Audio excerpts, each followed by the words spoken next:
great to be here. We're with the Collaboratory. It's an organization I founded. I've been in Dayton for 10 years. I arrived shortly after Dayton was named one of the 10 fastest dying cities, which everybody see the Nightline or the Frontline piece on Tuesday.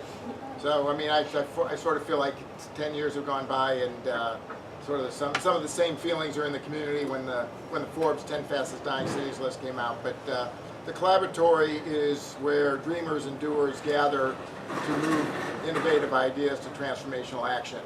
I've been doing this work since 1992. I've been in Dayton for, as I said, for 10 years. James and I have been working together for about 5 years now. And what we try and do, as the name implies, is bring about collaboration around civic and social enterprises and ventures. And so, as Kevin has asked us to be here today to talk about a project called X Factor. And so X Factor is really about how we reimagine opportunities for formerly incarcerated individuals. Oh, I'm sorry, you want to do that part? Okay. You said you were going to do the Collaboratory. I was going to do the Collaboratory. Okay, so I'm going to introduce James to do the X Factor part. James, you know Peter, right? James, you know Peter, right? So he's good. We're working on our comedy team act. We're a little bit There you go. Absolutely not. So, Peter's giving you the background of just a little bit about the Collaboratory. I encourage all of you guys to take an opportunity to check out what we do. We consider UD a wonderful collaborative partner. I can't tell you how wonderful it is to be here with you guys. I apologize. That being said, I'm not going to take exception, but I want to qualify something that Kevin said when he said it, which is this. He said, if things aren't working, and I want you to know, one of the tenets that we like to think about is where things aren't working. Yeah. Because too many people focus on what isn't working instead of talking about the things that are working and then how we can get those other things to complement those things with them. We feel like the initiatives that come out of the Collaboratory, so I'll back up. We see the Collaboratory as a place where initiatives, we call them ships, enterprises that are going out to change the community are built. So it's a shipyard. It's also a place where if you have an initiative, in other words, you've got a ship, an idea for a ship, maybe you will come in and you will talk to us and we'll figure out, you know, where the best place is for you to get your ship. Maybe you don't need a ship yourself. Maybe you need to join someone else's ship and be part of their crew. Or maybe you do need to come into the place and build the ship here. So one of the ships that has started is a thought about X Factor. X Factor started as an idea that Peter had about, it came out of some of the work he was doing here locally with the Office of Reentry in the county.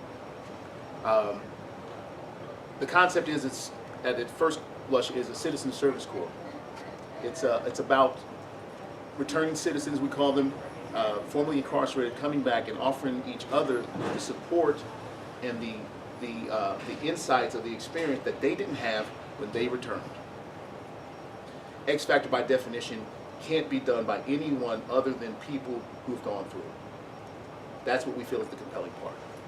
It's built, operated, designed, supported by folks like me and Peter, who are not formerly incarcerated, but designed by the folks themselves who've experienced it and want to offer what was not given to them when they went through it. We think it's a unique and compelling proposition.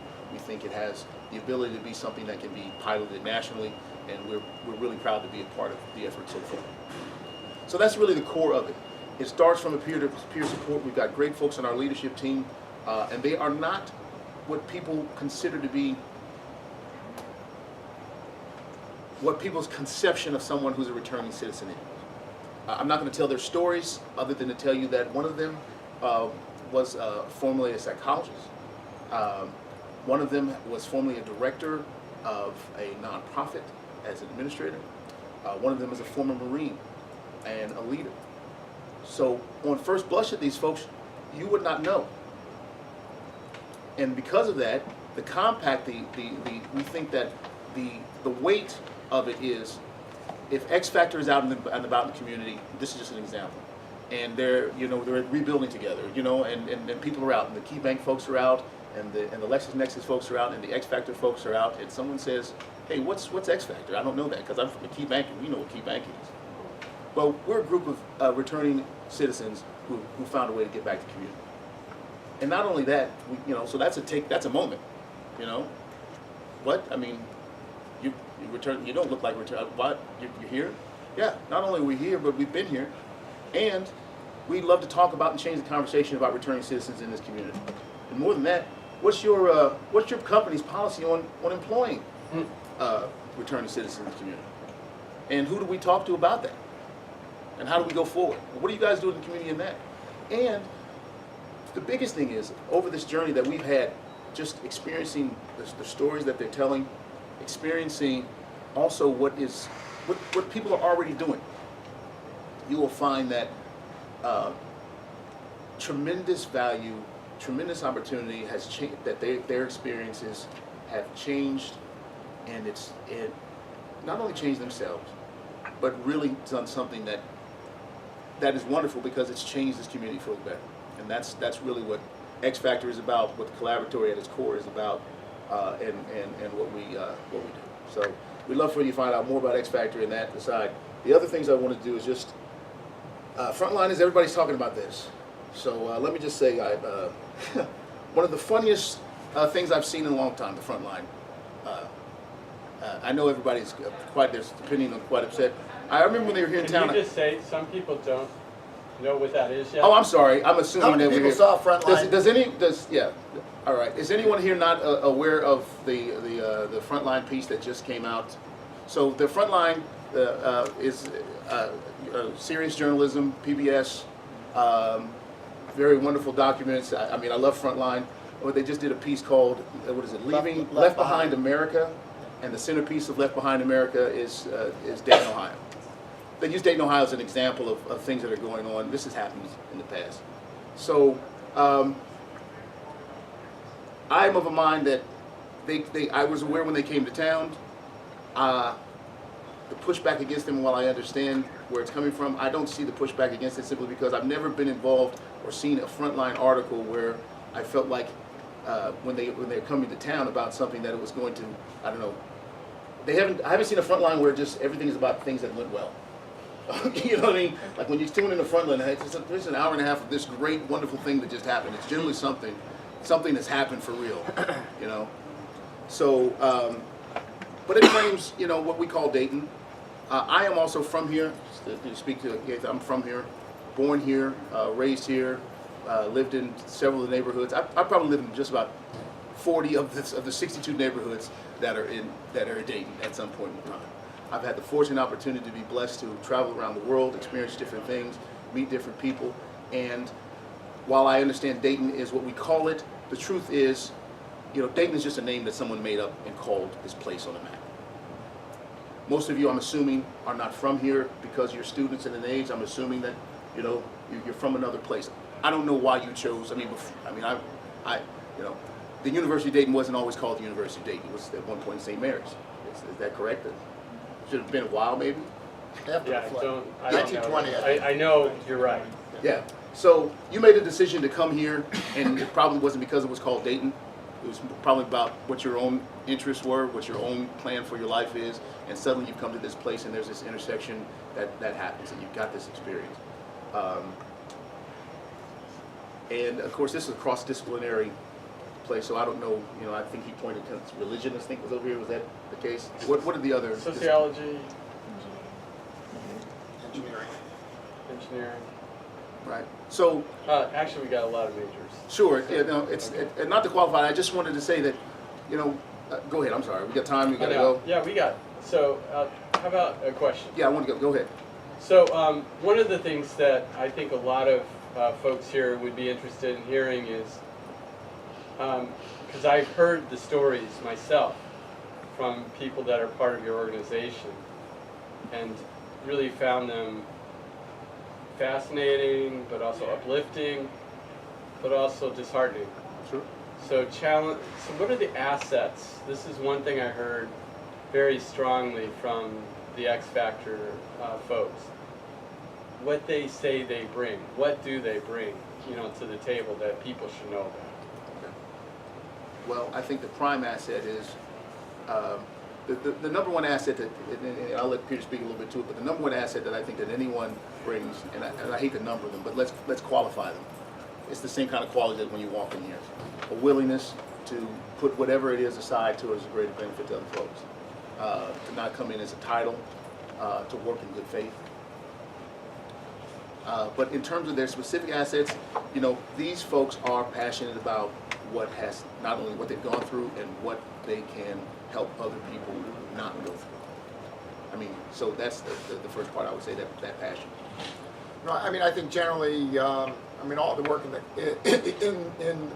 collaboratory is really about seeing people for their gifts and recognize that everybody has something to give and something to get. And often we project onto folks and see them as getters only without ever recognizing what their gifts are. And I think the conversations we have, and I think really what X Factor represents, and we get a little bit more programmatically and looking at it very holistically, is an appreciation for the need for, one, first and foremost, is community, and that support system that is often lacking. Probably the number one factor in determining whether somebody is successful when they return is what kind of community, what kind of support system they have around them. And so some people are having a family to go back to, other people are going right back to the neighborhood they came from and falling right back in with the same crowd. So if we can provide that community, but we're looking at this very holistically. As Kevin said, it's really an enterprise around housing, around job skills, around looking at social enterprise. We're in the process of starting a construction social enterprise.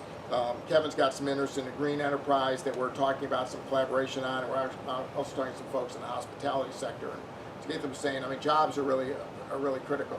Transportation, and so I think the number one asset is the determination not only to support each other, but make Dayton a better place, and really to help people. I mean, Marcia in particular is very much interested in women in reentry. She's got a PhD in clinical psychology. I mean, the group of people around the table, when you start to get to know them, we've never asked anybody what they did. We don't care what they did. We're really just glad that they're at the table and they have something to contribute. And our role is to help them build a framework that they can take and run with. And how can they best apply the gifts that they have to what it is that we're trying to do. But I think, you know, seeing people for their strengths and not their deficit, giving everybody the opportunity to be a servant leader at some point in time. And part of our work is to create the environment that allows people to, you know, to take what they have and apply it in how best they can.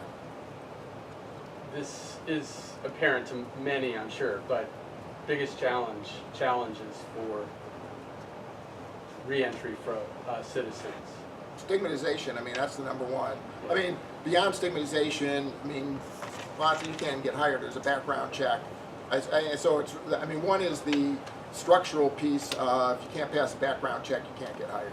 I mean, the other is just the general stigmatization. And so part of the reason that we started with the service corps, and that was the example, is we want to destigmatize. And I mean, there's certainly been some conversation to, you know, that these folks, part of it is that they need to be willing to publicly declare themselves as formerly incarcerated.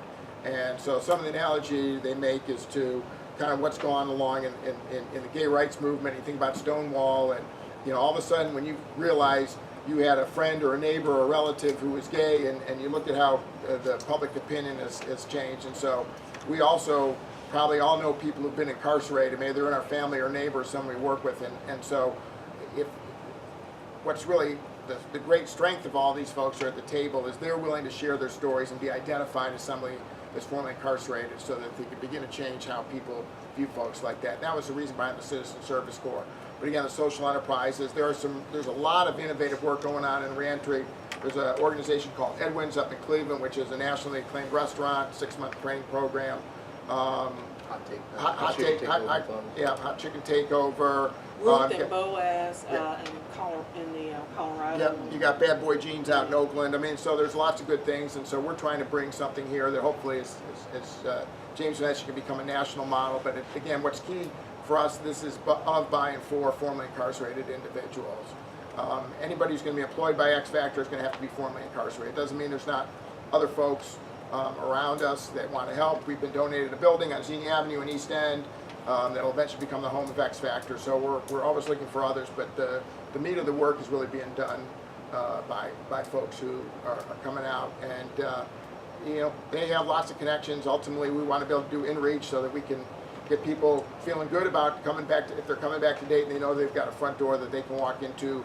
And I mean, they talk about all the time, they want to go somewhere where they're not going to be judged, they're not going to be lied to, they're not going to be given the runaround, but that somebody's really going to be there to support them in their efforts to come back to the community. So I think from here on, just if you have questions, feel free. Do you guys have any upcoming events? We just Every day is an event at the Collaboratory. specific to the collaboratory or Yeah, anything that X like Factor. we could get involved with, or like anything, I don't know. You will make one. Yeah, Okay. We'll absolutely. make an event. Yeah. Seriously. Well, Yeah. even maybe just having one Well, we'd love to or bring- two Well, I mean, come we- to your weekly board meeting. Right. We would love for you to, you give your information. But I'll we'd give love you to have calendar. we'd love to have, we'd love to have this group come down, doesn't have to be during class time, and we do like to say, this is the university for the common good, the collaboratory is where the common good gets implemented. So, we'd love to get anybody who wants to get involved, and, some of the conversation, and Kevin and a couple of other So how about faculty a members. story night? A story night for X Factor folks Just to, anybody we're working with. to talk about their stories. Yep. Those are really Yep. really powerful. Yep. No, that'd be great. We could arrange that. Yes. Be great to have a story night in West Dayton. If you wanted more, because I didn't know we could do this, but if you want to learn more about the CDCRC, what we've done in the past, we do have a website. It's Yep. called the cdcrc.org. We are a collaborative effort too. We just deal with everybody. That includes the incarcerated. Can I put a jail thing on that? Because I also have a day job at workforce development because I'm an HR manager and director. The shift is changing because the incarceration rate has went up. Who's the one that does with the ladies? The highest, who said, somebody said with the ladies? Well, I just mentioned that, one of our. Is she here? No, no, she's. Okay, because the largest influx in incarceration are women. So the shift is changing. So a lot of the job market, and I'm one of them, we're shifting our ideas about that background check. And there are some laws locally and statewide that you guys want to get familiar with, because you can help a family member or a friend that they can get excluded or get some exclusionary help so they can get a job. And that includes my day job at Choices in Community Living. Okay? And then the CDCRC, we have a case manager. Her name is Leslie Hunt. She will sit down and meet with your staff or your friend or whoever is looking to get financially fit or job ready or to get over to Collaboratory. So you can call our office, our mobile office at 937-951-4187. And I don't have an event yet because we used to do the block party, the harvest party that everybody else is now doing. We've just been quietly revamping to go mobile. And we're always looking for help on that. On the subject of plugs, real quick, 15 seconds. DaytonCollaboratory.org. We're on Twitter, DaytonCollaboratory.org. We're on Facebook, DaytonCollaboratory.org. I'm James at DaytonCollaboratory.org. If you send me something, check it out.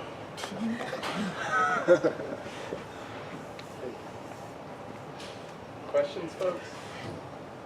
Is there a particular field or area or career path you guys are noticing has been more successful or more easy for people re-entering the workforce to find success in? Hospitality, a lot of the hospitality folks are, it is a transitory business, and so a lot of hospitality are not doing background checks, or a lot of hospitality in that service are paying cash, and so some of that is happening. But from a career standpoint, a little harder to pinpoint probably.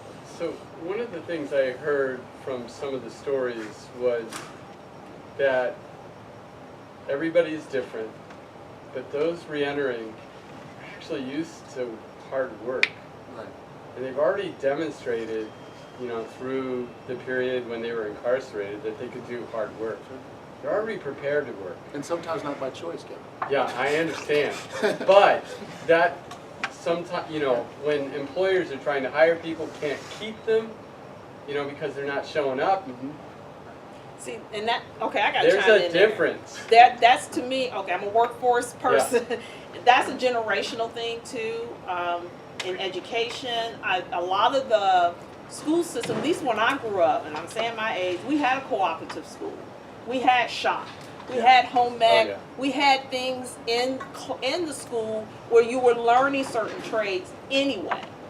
All of that's gone, Kevin, in the public school system. And so you got a lot of young people, or I hate to call it the X generation, whatever they want to call it. They call me the X generation, but whatever generation, they're saying a lot of them are coming in not having the basic skill set of work. I am an HR person. I see it from all races, all all backgrounds, all creeds. It's something about that generation. There's that skill set is not being taught anymore, and so they're coming out, whether they're coming out of school or coming out of jail or the prison system, not knowing.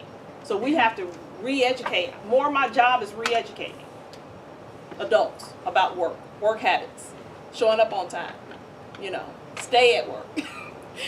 Can't curse people out. You can't do certain things. So it's not just my incarcerated, it's also even my college students. Okay? I'm just being real. Y'all said to be real. So just think about those things. But we do need help and volunteer on training people how to do basic etiquette and basic skill sets. And then I want to add too, I did my undergrad research on reentry, and that the misnomer that they all want to do. Can you just say who you are? Yeah. Castell Sweet, coordinator for community engaged learning and scholarship at the Fed Center. But that all returning citizens want to do the hard work, and so that kind of gives them.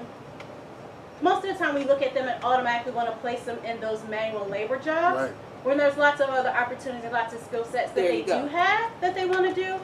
So even though they're probably forced to do that while they're incarcerated, does not mean they have additional skills and expertise in other areas. Yeah. So not just assuming that all individuals who are returning should go to our manual labor, physical labor, and some of those physically demanding jobs, when there's other fields that they're probably interested in and probably have expertise to do as well. And have a living wage. Recidivism. Living wage. I'm going back to the money. I get them, if they're coming out, they got to take care of themselves. And if they're getting those, like she said, those jobs that nobody want to do, we'll just throw it to them, then they pay them nothing. And they still have to pay rent, utilities, and child support, and all these other things. So that's where the CDC, I'm always pushing on the workforce development, small business development. All of that is key for everybody. So. I want to yes and that. I just want to say while money is important, and this may be we'll have a wonderful discussion. I'd like to have that, but community trumps money every time. I'm going to say that. Community trumps money every time. Period. So that's really what I think is the engaging and the most compelling part about the X Factor initiative. Do we want the resources? Do we need the resources to help? Absolutely, to take it to the next level.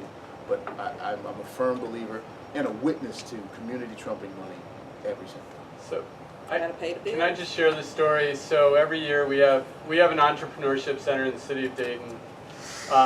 Frankly, on average, it loses about $750,000 a year, trying to bring in high-tech, wealthy companies.